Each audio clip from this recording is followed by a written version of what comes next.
Сергей Барыкин более 10 лет летает на Ми-26. Это его любимая машина. И когда узнал, что в Упрун отправится 4 новеньких вертолета, решил любым способом перевестись на Южный Урал. Гигант покорил его своей надежностью и, конечно, размерами. Летчик даже придумал ласковое прозвище.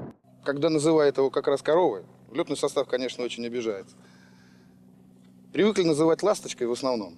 Поступление 4 новых вертолетов в одну часть – случай для армии уникальный. Летчики говорят, заслужили.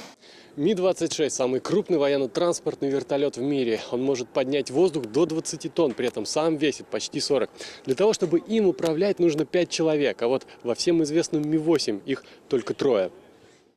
Но даже впятером за всем не уследить. У командира экипажа есть специальный монитор, на который выводится изображение с 3 камерных фюзеляжей. По ним летчик наблюдает за грузом, если он на подвеске. Только маленько начинается раскачка груза.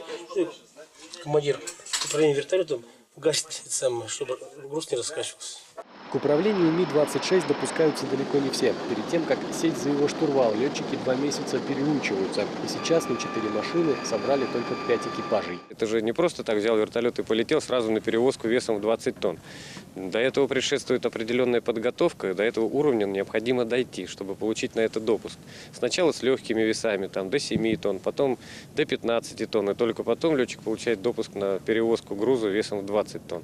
Грузы, которые теперь перевозят гиганты, а это может быть и военная техника, и вода для тушения пожаров, раньше таскали вертолеты из Ростова, а иногда привлекали гражданскую авиацию. Сейчас южноуральских ласточек почти невозможно увидеть в Упруне. Они летают по всему Уралу.